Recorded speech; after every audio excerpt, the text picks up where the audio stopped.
So we're joined by Brittney Cirone. Brittney is a veterinary technician at a large specialty practice called CARES in Langhorne, Pennsylvania. Thank you so much for joining us, Brittney. Thank you for having me.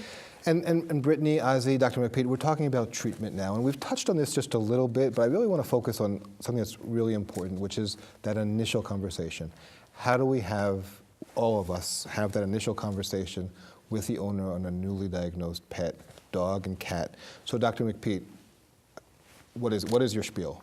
Well, I think the first thing is to, when I'm telling someone that their pet has diabetes, to let them know, first and foremost, that it's manageable, that it's a manageable condition, and that we're going to approach it as a team, and that then I start to kind of explain what diabetes is to make sure, because everybody's level of understanding so can you is just different. how do you do that? What do you say? Well, I talk to them about the fact that diabetes is a metabolic condition that occurs in dogs and cats just like humans, and I explain the fact that it's a condition where the body is unable to regulate the blood sugar.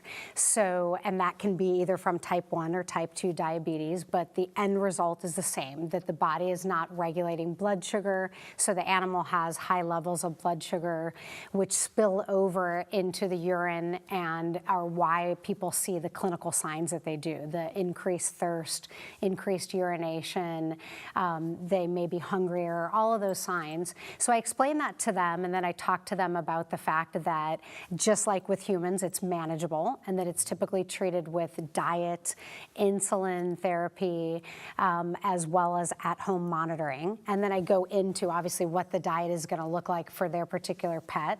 And then I talk to them about insulin and what that means. Yeah, as well. so we're going to talk a lot about at-home monitoring because I think that's just so important. That's really something we're focused on a lot these days. Mm-hmm. But I think one of the initial shocks, so they have to change their lifestyle. They have to be home twice a day. Giving insulin, though, people are afraid of giving insulin. They're afraid of needles. They think they can't do it. How do you handle that? Well, I let them know that that's common, that their fears are a very common thing, that most people are initially shocked and frightened of the fact that they're going to have to give their pet an injection. I let them know, though, that animals are braver than people, and I know we all know this up here, but I see that every day as a veterinarian. Even with immunizations, we see that where people might be screaming from a shot, pets just really don't do that. And I let them know that also the insulin needles are very, very, very tiny. So, and I'll show them what the needle looks like. So it's a very small needle. It's nothing like what people are getting when they're getting a flu shot. It's a much smaller needle. And again, the fact that pets really tend to be very brave, especially compared to people, and that this is something that they're going to find their pet is not going to be bothered by, that they'll set up a routine where they give their pet food or a treat afterwards, so it becomes a positive experience. And then most importantly, I let them know that we're there for them, that we are going to teach them how to do this. And that's going to be, Brittney's going to teach them in just a minute. Okay. The whole staff. So I may talk to them about it first, but then my team, so our veterinary technicians and assistants are going to go in and talk to them, and we're going to show them how to give the injection, and then we're going to have them show us how to give the injection. So we are not going to leave them on their own until they're perfectly comfortable giving injections. We're there for them. We're there as a team, and that we're going to help them. And then we teach them how to log and how to pull up the insulin, everything. So, I want them to know, obviously, that, we're going to educate them. We're going to make this simple for them. We have handouts as well. So we give them handouts that show how to handle the insulin, how to give the injections. There are videos. There are things like this, Pet Connections, yes. So I just want them to know that they're not alone, and that this isn't something where we give them a medication and send them on their way.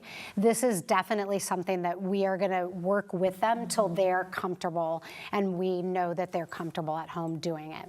And you talked previously about hypoglycemia, low blood glucose. What is that going to look like? How to prepare them for that? Yes, yeah. So in addition to teaching them about treatment, we want to make sure that they also know about possible complications. So specifically when giving insulin, we want to make sure that they understand that an animal can then have the opposite effect. When we give insulin, they can actually then develop dangerously low blood sugar or hypoglycemia. And so it's very important that they understand the symptoms. And so those symptoms, I'll go over with them. The fact that the animal may look like they're drunk, they may be wobbly, or what we call ataxia, where they're unsteady on their feet. They may appear lethargic. They may actually have tremors. And if it progresses, they could have seizures and even go into a coma. So it's very important that they understand those symptoms and they understand what to do if they think that's happening. And so we prepare them so that they feel like if something like that happens, they know what to do. And then we also talk to them about situations, how they can help avoid that from happening as well. Like, my dog didn't eat this morning. Yes, what do I do? Making sure the pet eats before you give insulin. If there's any question, you mentioned this before, if there's any question, we want to err on the side of having the animal be hyperglycemic, have more blood sugar. High blood sugar than low blood sugar, because that's safer, ultimately. So if there's any question, and again, we want to make sure that they understand that they can call us no matter how much. Ozzy talked about that she spoke with her veterinarian nonstop in the beginning, and that's okay. We want to make sure they understand that they can talk to us and they can talk to our veterinary staff, and we're here to reassure them and work with them as a team. And until things are kind of, I don't want to say autopilot, because it's never really autopilot. Every day is interesting, right? Every day you have to look at them and make sure they're eating, make sure everything's okay. But the initial more intense period, how often are they going to see you typically? How often do you do blood tests? How do you prepare them for that? I'd let them know that in the beginning, as Ozzy knows, it's going to be a lot. We're probably going to see them a lot for the first month. Initially their animal may be hospitalized while we start insulin, and we're monitoring their blood sugar levels throughout the day to make sure that they're okay on that insulin dose. And then we're probably going to see them every week till we feel like they're more stable. And then that phases out. Then we start to see them in 2 weeks, 4 weeks, and then eventually when they're pretty well controlled and we feel that the owner understands how to manage the disease, that becomes less frequent. Maybe we see them every 3 to 6 months. And they do most of the work at home. Yep, and they do most of the work at home.